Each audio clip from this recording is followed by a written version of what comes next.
Thanks for being here. Great to be with you, Peter. All right, before we start talking about this game, Chargers and Chiefs, congratulations, man, on last week. Unbelievable. You gave us the Lions, you gave us the Steelers minus the points, and blew my mind, the Cincinnati-Louisville game. You gave us Cincinnati plus 3.5, but you said don't take the money line. You said stick with the 3.5. That's much better. Yeah, that's one of the comments on the YouTube was a fortune teller. Yeah. And, I wish I had the fortune around me that a fortune teller would have. But it's always good, it'd be a little more impressive if I called like an 8-point victory and landed on 8 because right. 3 is a very common number. But rewatching that video, that's probably the peak of doing these videos from a glory standpoint, is calling something right on the nose. Absolutely. No. What I think we can take from this is that you're not a fortune teller, but you are a very, very, very astute football handicapping analyst. So congratulations, Jeff. And I knew you were right about Detroit. I was going to pound it. But then the Calvin Johnson injury information came over. I got all nervous and scared, and I stayed away from it. I mean, do you think I made the right decision? Or what do you think of your analysis in light of the injury information that came later on in the week regarding Calvin Johnson? It was a very coin flip game. People that won money by laying the small point and a half with Detroit, it could have gone either way. Mm-hmm. So that's one of those games that you kind of stash the money away. That's one of the reasons why I post. I kind of staying away from the comment board now. I can't read all the comments anymore. But when there is something that affects the game, we usually do our NFL videos together on Wednesday.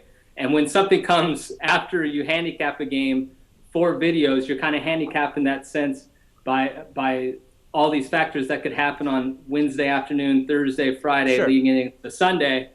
You did make the right call. Nobody really knew much from Calvin Johnson, and the scary thing about that was, he played, but the week before, even though that he faced one of the better cornerbacks in the league, he had season low catches and receiving yards. Yeah. So I think you made the right call. Okay. All right, good. Well, let's look at KC and San Diego. And I'll tell you, I was looking over this NFL card, and this was one of the bets that I thought was one of the best bets on the card, and it wasn't on the side. It was with the over. Right now it's 42.5 or 43. I bet it at over 42.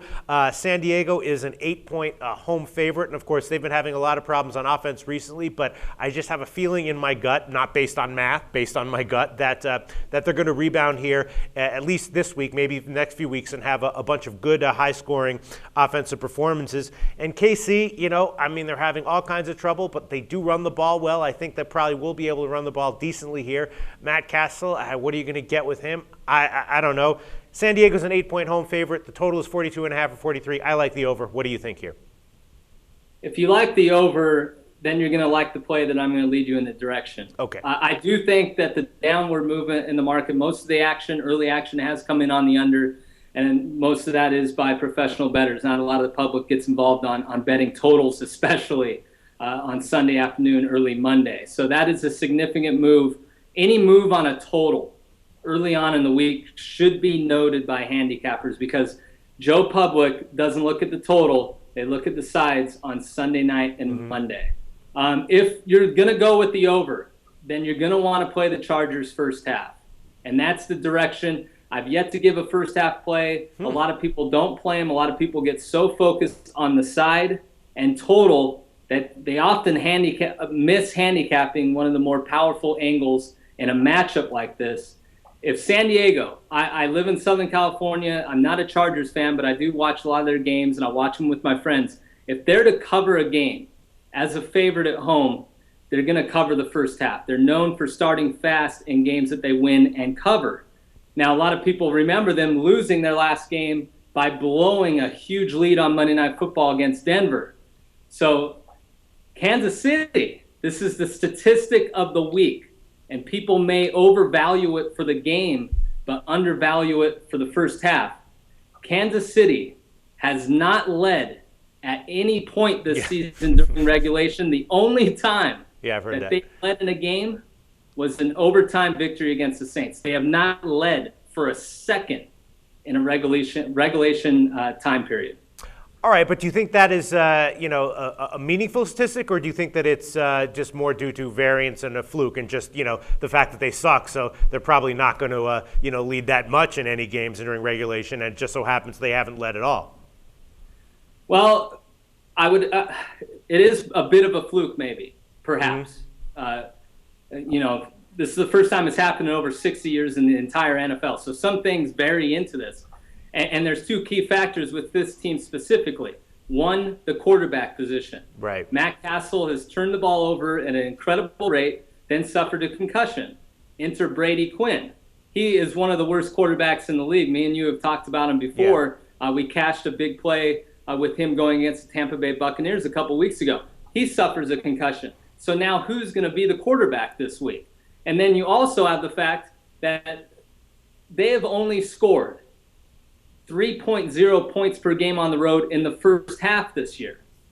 Matt Castle, I figure he's going to be the starting quarterback this week. His worst performances as a professional have happened on this field in San Diego.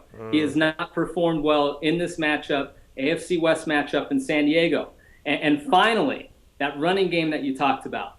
The Chargers have the second best rushing defense in the entire NFL, and that's not a jaded statistic. You look at their past performances, they have faced some teams that have the ability to run the football. That skewed statistic of the amount of yards that Trent Richardson ran for yesterday is the fact that that's the only thing you could do in that game yesterday was run the football. That's why the Chargers lost that game. Wow. So it sounds to me like you're not so enthusiastic about my initial overlean.